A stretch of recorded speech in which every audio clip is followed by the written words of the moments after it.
DUCSU VP জরিমানা করছেন দোকানপাটে, টাকা যাচ্ছে জামায়াতের বায়তুল মালে।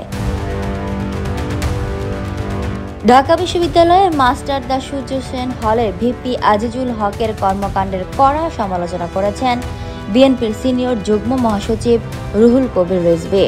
তার অভিযোগ, এই ভিপি দোকানীদের জরিমানা আদায় করে সেই অর্থ জামায়াতের বায়তুল মালে জমা দিচ্ছেন। রোববার দুপুরে জাতীয় প্রেস ক্লাবের রাজনৈতিক বিশ্লেষক মারুফ মল্লিকের লেখা বাংলাদেশে জাতীয়তাবাদের তাত্ত্বিক বিশ্লেষণ, নাগরিক ও জাতিবাদী জাতীয়তাবাদের সংকট গ্রন্থের প্রকাশনা উপলক্ষে ৭ নভেম্বর প্রজন্ম এর আয়োজিত এক আলোচনা সভায় তিনি এমন মন্তব্য করেন।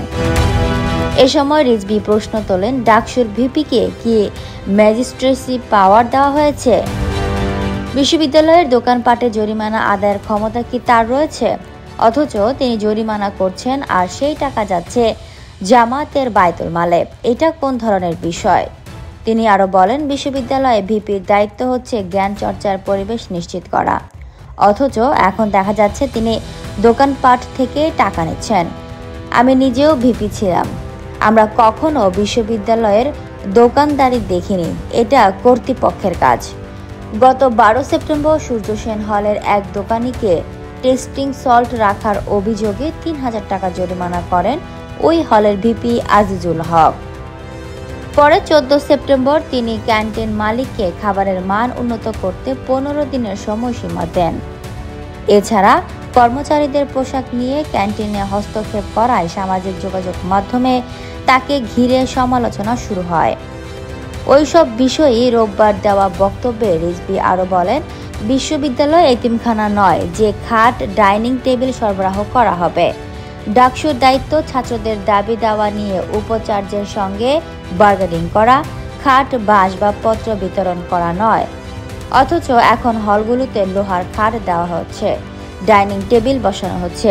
এগুলো খুবই বাজে আলামত, এগুলো রাষ্ট্রদ্রোহিতার শামিল। তিনি আরও অভিযোগ করেন, দেশের রাজনৈতিক পরিস্থিতি এবং পার্শ্ববর্তী দেশের হুমকি হুঙ্কারের মধ্যে এই ধরনের কর্মকাণ্ড এক ধরনের ষড়যন্ত্র ও চক্রান্তের অংশ। এর মাধ্যমে আমাদের স্বাধীনতা ও সার্বভৌমত্বকে হুমকির মুখে ফেলার চেষ্টা চলছে। রিজভীর মতে, ছাত্র রাজনীতিকে ভিন্ন খাতে পরিচালিত করে রাষ্ট্রের ভেতরে আরেকটি রাষ্ট্র গড়ার চেষ্টা করছে Jamaat Shibir.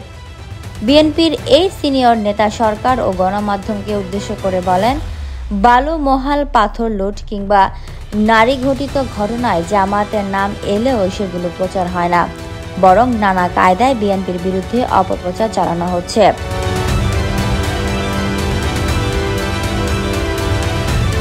Fatema Tuz Zohra, People Voice Television, Dhaka.